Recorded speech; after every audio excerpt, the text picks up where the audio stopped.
What's up, guys? Welcome back to the channel and some more Blood and Plunder. We're going to start a series here where we're going to be taking a look at all the various factions, the lists, and the units in detail, just to provide some more coverage on that.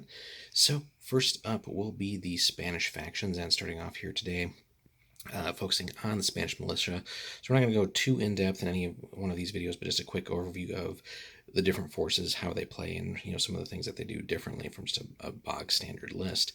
And again, this is out of the expansion book here, so No Peace Beyond the Line, where again, just a lot of things were added to the game. So as opposed to just some of the more basic things that we found in the original book. So again, starting off here with the Spanish Militia, roughly 1621 to 1713.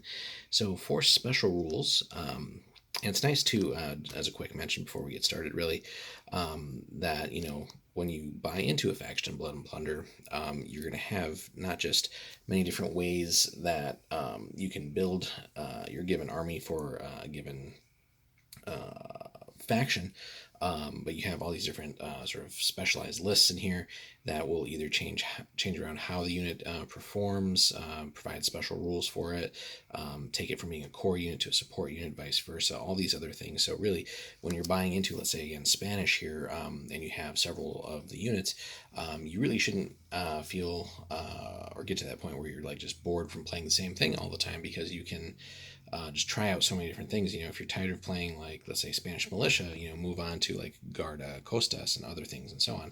And there's a lot of ally possibilities here and there as well. So really just a fun way of approaching the game, and something that Blood and Plunder does really well. All right, so 4 special rules here. So this force may deploy a single unit with hidden, elusive, or skirmisher special rule, following the lay in wait rules in the scenario section from the original book. Lay in wait is basically, just as a quick summary here, is basically like a unit that gets to deploy outside of the normal deployment sequence, and generally much closer to enemies, so you can essentially be waiting in ambush, basically, and again, relatively close to the enemy. I think you do have to stay at least like 9 inches away, and in cover or behind cover, but it's a pretty nasty little surprise, and can really throw off an opponent who might not be so comfortable with one of your units that close. So really cool stuff there.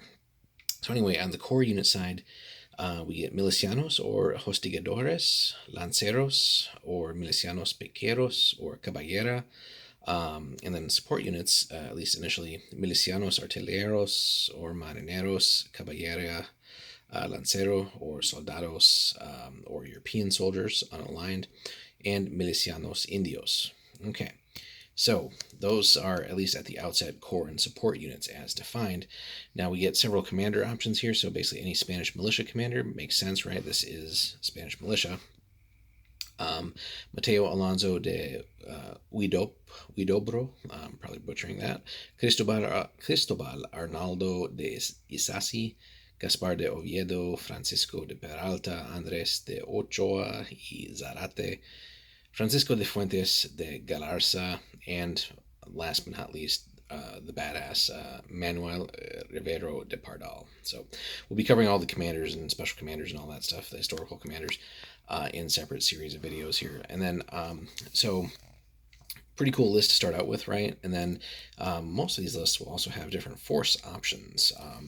So in this case, we can do what's called cinquentaine, which, so basically caballera lancero units become core units in this force, and at least 2 of the units in this force must be caballera lancero units. This force's commander must also be mounted. So it's a specific way of playing the list, which is really cool, and just focuses basically if you want to go like a cavalry militia list, essentially. So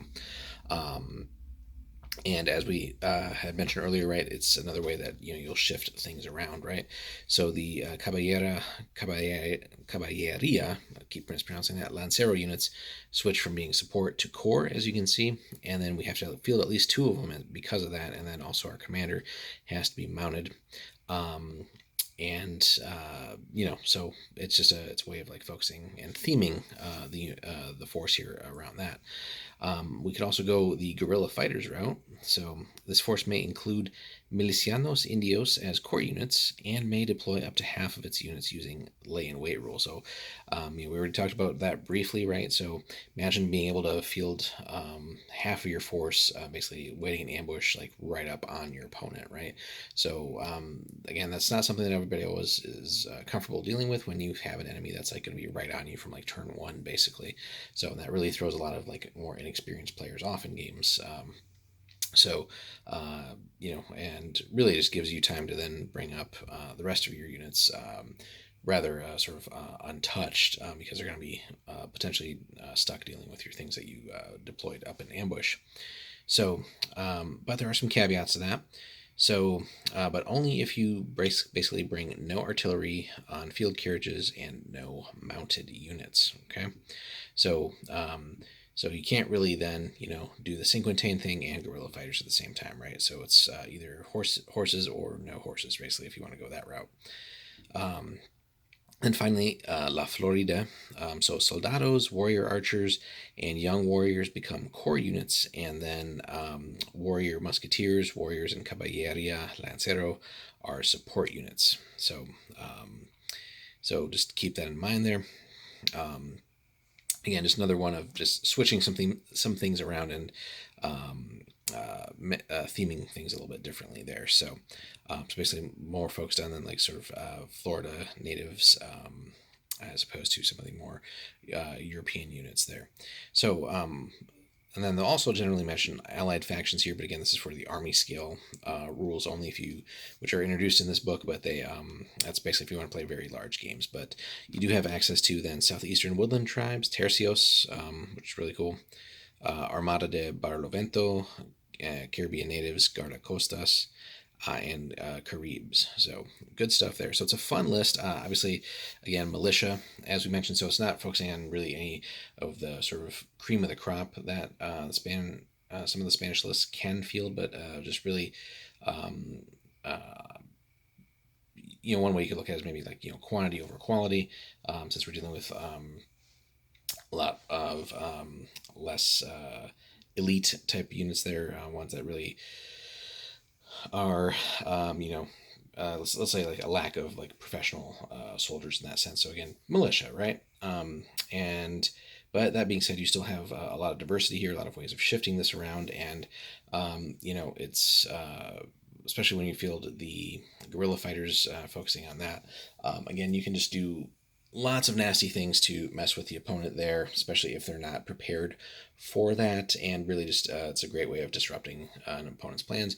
So if you're fielding Spanish militia, they have to respect the fact that you might be fielding one or more units in lay in wait, and again, at least minimally alter their game plan a little bit just to respect what you may have waiting for them in ambush there. So lots of fun options here. It's a nice, easy one to collect too, and again, with like this the starter box for Spain, you can get a lot of, or some of the pieces at least for this. But alternately, again, you can take the cavalry route and just have a lot of militia cavalry, and certainly zip around the board with that.